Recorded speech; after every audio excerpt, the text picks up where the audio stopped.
everyone, and welcome back to my channel. And if you're new, welcome. Really glad you're here.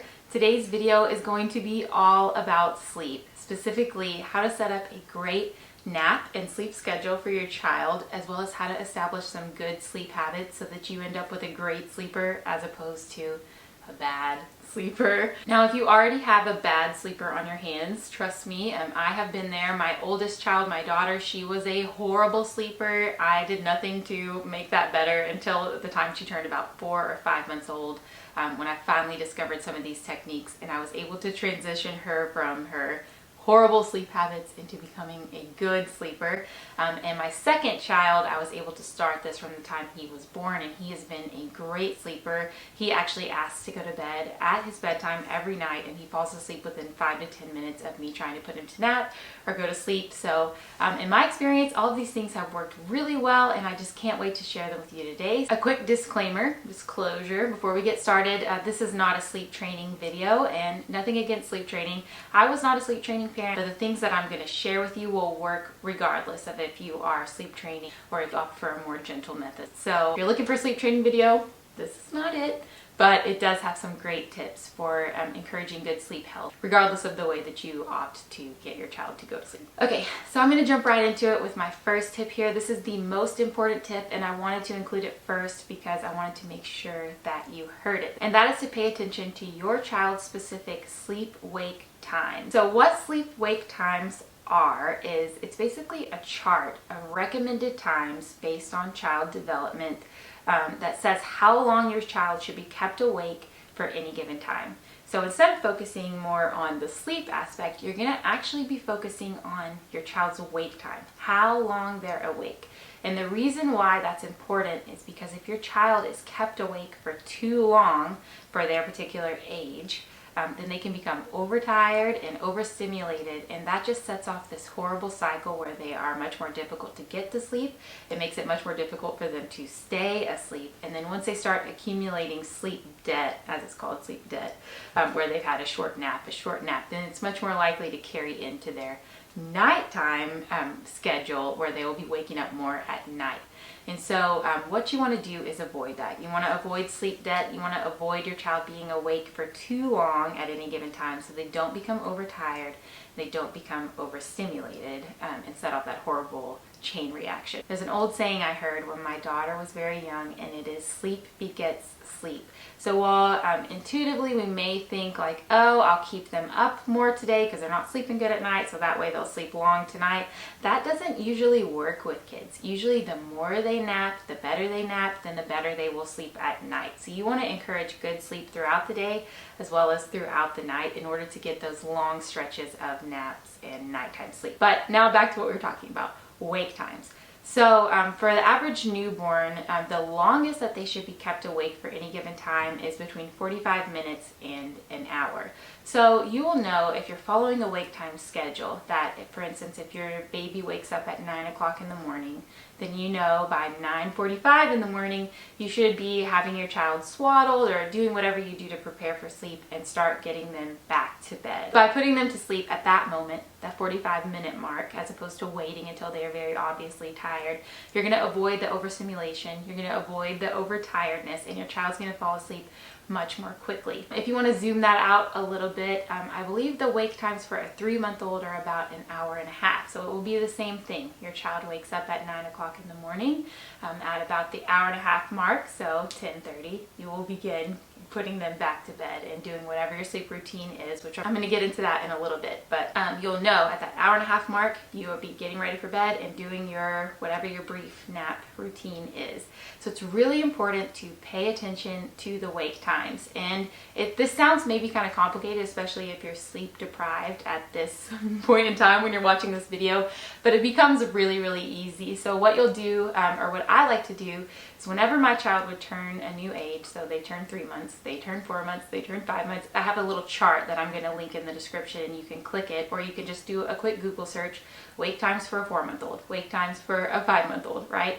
And then you'll know, okay, my child is supposed to be awake for no more than 2 hours at a time, and it'll become a second nature for you. They wake up at 9, okay, I'm putting him to sleep at 11. I know that at 11 is when the prime time for me to put him to sleep will be. right? And when your child is very young, when they're a newborn, their sleep is going to be kind of all over the place. They won't necessarily be waking up at the same time every morning. They won't necessarily be napping for about the same time every time you put them to nap. But by the time they're about 3 to 4 months old, they will get much more predictable. Of course, there are some sleep regressions in there, which I'll talk about at the very end of the video. But things will get much more predictable as they get older. So your child will start to wake up around the same time each day, which means their naps will fall around the same time each day. And it kind of just naturally falls into place, which is really nice. Another nice thing about following the wake time schedule is that you never have to have this rough transition where you're dropping a nap and you're trying to keep your child awake, or you're trying to fight this period of overtiredness before bed. Every month you're going to gradually increase the amount of time that they stay awake. So eventually, that third nap will just fall off naturally. That second nap will fall off naturally, and you're not going to have any rough transitions. The next thing I wanted to touch on are sleep cues. And sleep cues are basically the tools that you use to signal to your child that it's time to go to sleep.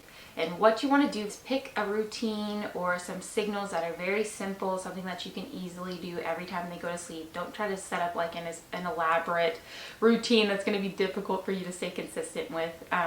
For our sleep cues, what I've done since my son has been very young, since he was a newborn, is that I will turn off the light and shut the shades. And now that he's older, I will ask him, do you want to help me turn off the light? And he loves playing with the light switch, so he'll naturally just come to me to pick him up, which is really helpful. I'm not chasing him or fighting with him for bedtime. So, do you want to help me turn off the light? Yes. He turns off the light, or I turn off the light. We shut the shade so it's dark. I turn on our white noise machine and I put it at about the same level and with the same sound every time, so he knows this sound means it's time to fall asleep. And then when he was a baby, I would swaddle him every time before I would go to rock him. But of course, now that he's older, I'm not swaddling him anymore, but I put a blanket on his shoulder, and I think it gives him that same feeling. So what I recommend is just picking out a few things that you can do consistently every time, something easy. Turn off the lights, obviously. White noise if you prefer it, or fan on, whatever it is. Pick your 2 or 3 things that you're going to do every time for a nap, and just follow through with that consistently. And maybe it won't work perfectly the first day, maybe it won't work perfectly the second day, but by continually exposing your child to these things over the course of a week or 2 weeks, you're going to start to establish these signals that trigger to their body, just naturally. Okay, the lights are off. Okay, the noise is on. It's time for me to go to sleep. As far as sleep routines go, our sleep routine is basically the same as our nap routine. It's just a little bit more elaborate because, of course, we're doing bath and lotion and teeth. And then I read a couple of books with my kids, and then we turn the lights off, and it's the same thing. Lights off, white noise, lay down, go to bed. The last thing that I wanted to talk about are sleep regressions. Now, every child will move through the sleep regressions differently, but you can watch out for sleep regressions at 4 months, around 8 months, and at 18 months, give or take a few weeks. If your child's nearing one of those ages, be on the lookout for a sleep regression. Now, the 8-month regression, I know some people say it can happen anytime between 8 and 10 months. So if your child's a little over 8 months old and now they're just starting to have some difficulty sleeping, it could be that regression. And basically what sleep regressions are is they're tied to leaps in development. If you follow the Wonder Weeks, where they talk about, as your child's making strides in their development, it's going to start to affect their sleep in certain ways. And there's a lot more reading you can do on that. But just know, if your child's 4 months old, if they're 8 months old, if they're 17 months old, and you've stumbled upon this video, just realize that sleep regressions are temporary. They feel like they're lasting forever when you've gone a week without good sleep. But once you make it through that time, the effects of it don't last forever. As long as you stay consistent with your sleep cues and your wake time schedule, things should go back to normal once your child makes it through that development period. They can't stay awake forever. You will sleep again. I know it's so hard. It's so hard. No one tells you how hard that's going to be. So the main 3 takeaways here are: follow the wake time schedule, use your sleep cues consistently, and don't sweat the sleep regressions. They will end. Hope you enjoyed this video. Hope you found it helpful, and I will see you in the next one. Stay safe out there. Adios, everybody.